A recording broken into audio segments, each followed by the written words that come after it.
The Galactic Federation's most elite strike force had trained for this moment across 3 star systems. Commander Vex of the Altarian Republic led the assault, his crystalline exoskeleton gleaming under the harsh lights of the human vessels' corridors. Behind him, 12 of the galaxy's finest warriors advanced with weapons charged and shields at maximum power. They had expected resistance. They had prepared for advanced technology, energy barriers, perhaps even primitive projectile weapons. What they had not prepared for was the complete absence of panic from the human crew. Breach successful, Vex transmitted to his squad through bio-neural links. Proceeding to the command section. The human ship, designated as a cargo freighter in their intelligence reports, stretched nearly 2 kilometers in length. Intel suggested a crew of perhaps 50 humans aboard. The Federation needed to capture this vessel intact to study human technology and interrogate the crew about Earth's defensive capabilities. As they rounded the first corner, Vex's thermal sensors detected 3 life forms ahead. He signaled his squad to take position, expecting the humans to cower or attempt some desperate last stand. Instead, they found 3 humans, calmly continuing their work at a maintenance panel. "Excuse me," said the nearest human, a female with graying hair tied back in a simple knot. She didn't even look up from her diagnostic tablet. "You're blocking the ventilation access. Could you shift about 2 meters to your left?" Vex's mandibles clicked in confusion. His translator was working perfectly, but the words made no sense in context. "You will surrender immediately or face destruction." The human woman finally glanced up, her eyes showing mild annoyance rather than terror. "Look, we've got a coolant leak in Section 12, and if we don't fix it in the next 30 minutes, we're all going to be breathing recycled air that smells like burned electronics. So unless you want to help, please move." Behind Vex, Trooper, Kel's weapon began to shake.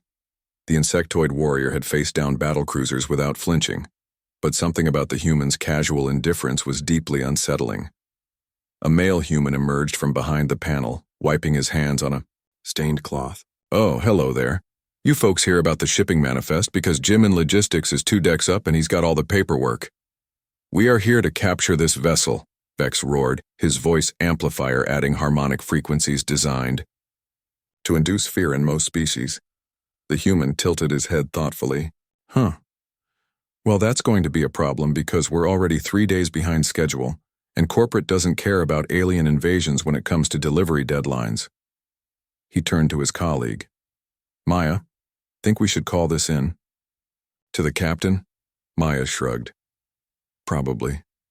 Though last time we had boarders, Captain Reed just told them to file a formal complaint with the shipping union." Vex felt his combat protocols fracturing.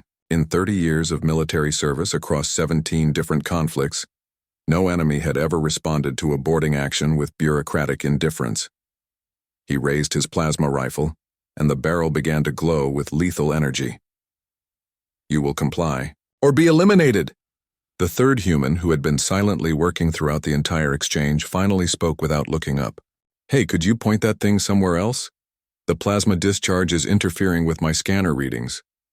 Trooper Kel made a sound that could have been a whimper. "Commander," he transmitted privately, "their stress indicators are completely normal.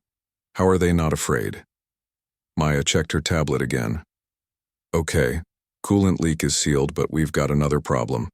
Tom, your plasma rifle there is causing electromagnetic interference with the navigation array. We're going to drift. Off course if you keep that up." "I am not Tom," Vex shrieked. "I am Commander Vex of the Federation Strike Force." "Right, sorry, Vex then. Still going to need you to power down that weapon." The human maintenance team began packing up their tools with the same methodical efficiency they had shown throughout the encounter. Maya made a note on her tablet, signed it, and handed it to her colleague.